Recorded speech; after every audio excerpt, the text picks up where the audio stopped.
जय माता दी दोस्तों, राधे राधे, जय श्री कृष्ण। आप सभी को नवरात्रि की हार्दिक शुभकामनाएं। मैं आज दुर्गा सप्तशती का प्रथम अध्याय पढ़ने जा रही हूँ। आप सभी मेरे साथ इसका श्रवण करें। हम माता जी से प्रार्थना करते हैं, माता रानी सबकी मनोकामनाएं पूर्ण करें और उनकी पूजा अर्चना में जो भी भूल चूक हुई हो उन सभी से ताड़ियों से सबको क्षमा करें और सबको आशीर्वाद प्रदान करें। जय माता दी।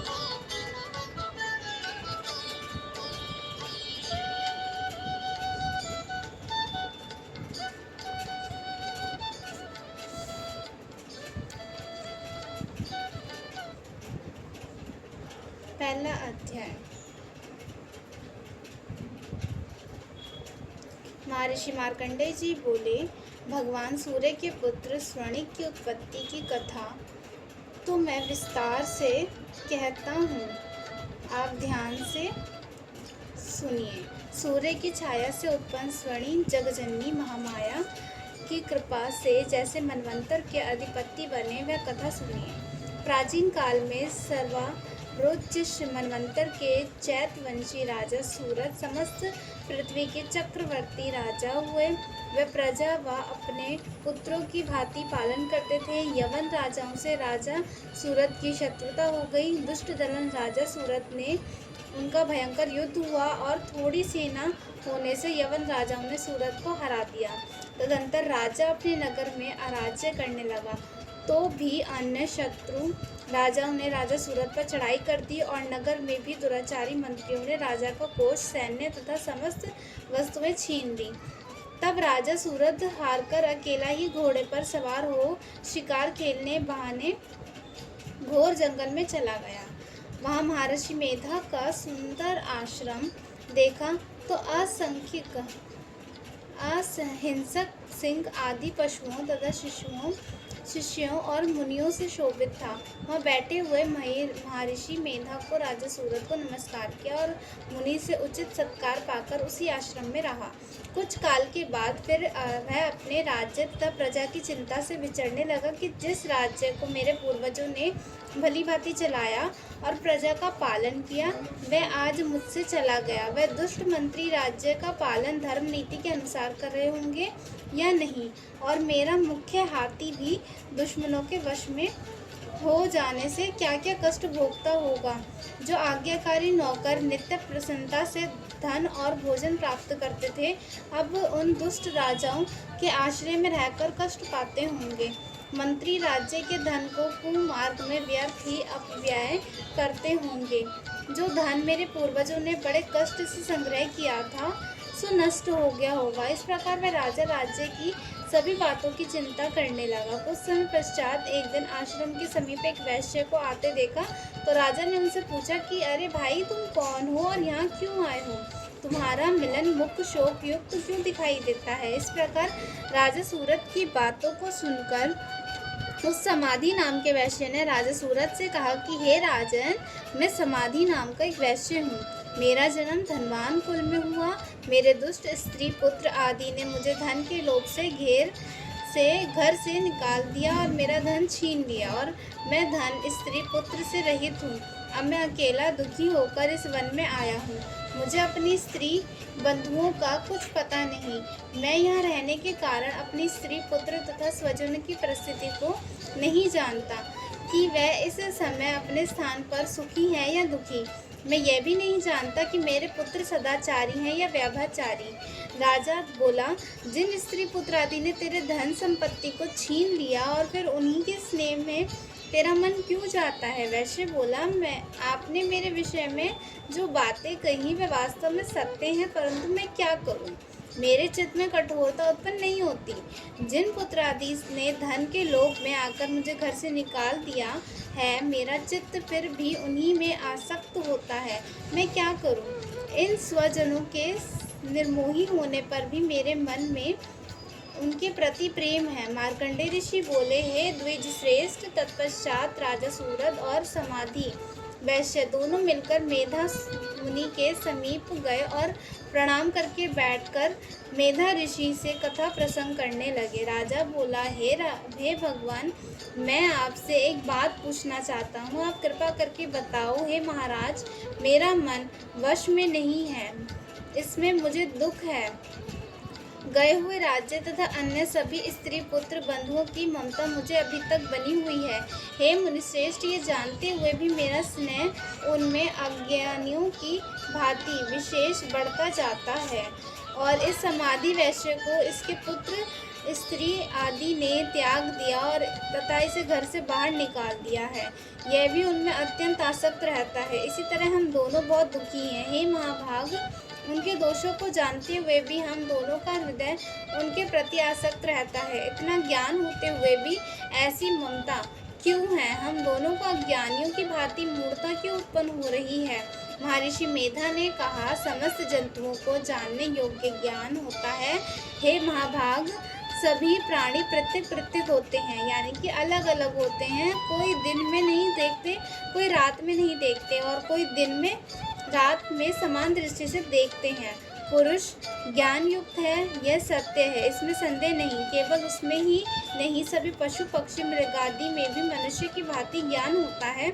यह स्थूल ज्ञान होता है। जैसे मनुष्य में आहार आदि की इच्छा उत्पन्न होती है, वैसे ही पशु पक्षी आदि में भी आहार विहार निद्रा मैथुन आदि की इच्छा उत्पन्न होती है। ज्ञान होने पर भी पक्षियों की भांति भूखे होने पर भी ममतावश अपने बच्चों को चोंच में स्नेह से चुग्गा देकर प्रसन्न होते हैं। हे राजन, मनुष्य भी अपने पुत्र पौत्र से इसी भांति बर्ताव करते हैं। पालन पोषण इस इच्छा से कि जब हमारी वृद्धावस्था आवेगी तब हमारा पालन पोषण वह करेंगे। क्या यह तुम नहीं देखते कि पुत्र आदि उनका भरण पोषण ना भी करें तो भी माता पिता तो करते ही हैं, क्योंकि विश्व की स्थिति को रखने वाली महामाया के प्रभाव से वह मुंह के गड़े में डाल दिए गए हैं। इनमें कोई आश्चर्य नहीं है, क्योंकि ये भगवान विष्णु की योग निद्रा है, जिससे संसार मोहित हो जाता है। यही भगवान की महामाया है। वह भगवती देवी बड़े ज्ञानियों के चित्त को जबरदस्ती खींचकर मुंह में डाल देती हैं। इस देवी ने ही चराचर विश्व को उत्पन्न किया है, और यही देवी प्रसन्न होकर भक्तों को वरदान देती हैं, जिससे मुक्ति मिलती है। वही मुक्ति की परम हेतु और सनातनी ब्रह्म ज्ञान स्वरूपा विद्या है। राजा बोला, हे भगवान, आप जिसे महामाया कहते हैं वह कौन सी देवी है? वह देवी कैसे उत्पन्न हुई है और उसका क्या कार्य है? उसका स्वभाव, स्वरूप, उत्पत्ति आदि के विषय में सुनना चाहता हूँ। आप सभी वृत्तांत मुझे सुनाइए। ऋषि ने कहा, वह देवी नित्य है और वह सब चराचर में व्याप्त है, तथापि उसकी उत्पत्ति अनेक भांति से है, और उस कथा को तुम मुझसे सुनो। यह भगवती देवताओं की कार्य सिद्धि को उत्पन्न होती हैं और अजन्मा उत्पन्ना कहलाती हैं। जब भगवान विष्णु संपूर्ण विश्व को त्याग अंत में जल ही जल में योग निद्रा में शेष शैया पर शयन कर रहे थे, उस समय विख्यात मधुकेटम नाम के 2 असुर भगवान विष्णु के कान के मैल से पैदा होकर ब्रह्मा जी को मारने को तैयार हुए। ब्रह्मा जी विष्णु भगवान के नाभि कर्ण पर स्थित थे। उन दोनों भयंकर असुरों को मारने को आते देखकर और भगवान विष्णु को सोया हुआ देखकर ब्रह्मा जी योग निद्रा की प्रसन्नतार्थ एकाग्र मन में स्तुति करने लगे, जिससे कि भगवान विष्णु के नेत्रों से भगवती योग माया अपना प्रभाव हटा ले और भगवान जाग पड़े। वह योग माया विश्वेश्वरी, जगत माता, स्थिति संहार करने वाली, भगवान विष्णु के अतुल तेज वाली निद्रा स्वरूपा अनुपम शक्ति हैं। ब्रह्मा जी बोले, हे महामाये, तुम स्वाहा देवताओं को पालने वाली हो, तुम स्वतः पितृश्वरी का पोषण करने वाली हो, तुम ही वक्ष्ठाकार स्वर इंद्र को ज्ञान का हिस्सा पहुँचाने वाली हो, अमृत भी तुम ही हो, अक्षरों में स्वर तुम ही हो, तथा नित्य आदि मात्रा व्यंजन भी तुम ही हो। हे देवी, तुम ही संध्या सावित्री और संसार को जननी हो, और हे मातेश्वरी, विश्व को उत्पन्न, पालन और संहार करने वाली आप ही हो। आप ही महाविद्या, महामाया, महामेधा, महास्मृति और महामोह, महादेवी, महाअसुरी हो। आप ही समस्त चराचर के तीनों गुणी सत्व रज तम को उत्पन्न करने वाली प्राकृति हो। आप ही काल रात्रि प्रलय स्वरूप महारात्रि तथा दरुण मोहरात्रि हो।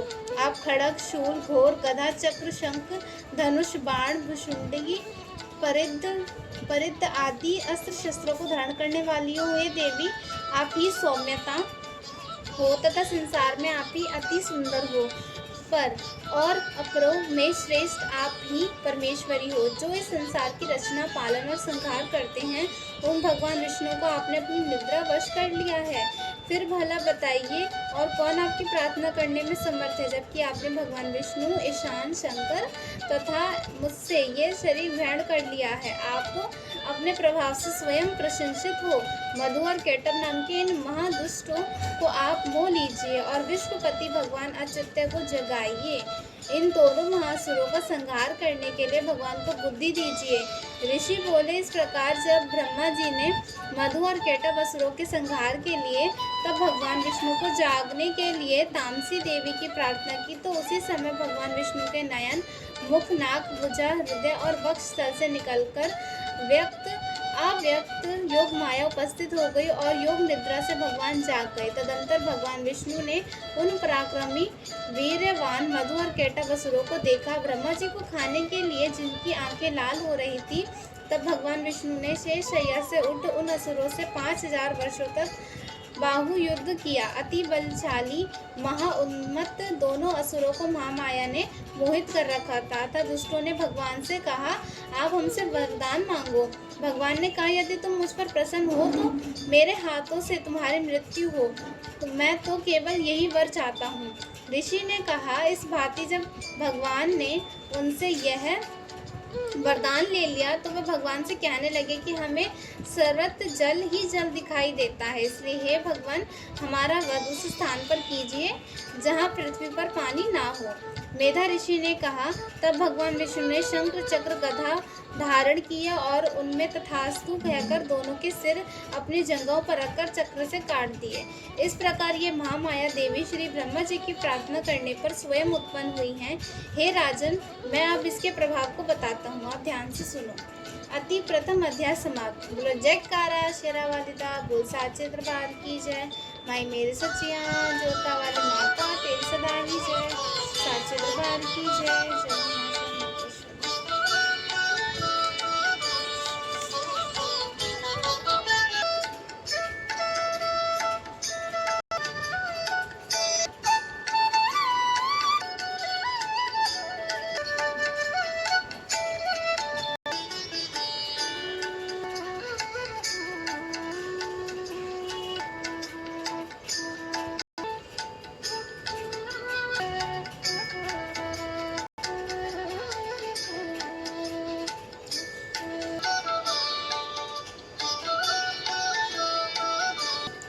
जय माता दी। आप सभी को प्रथम अध्याय समाप्त हो गया। अब हम दूसरा अध्याय श्रवण करेंगे अगली वीडियो में।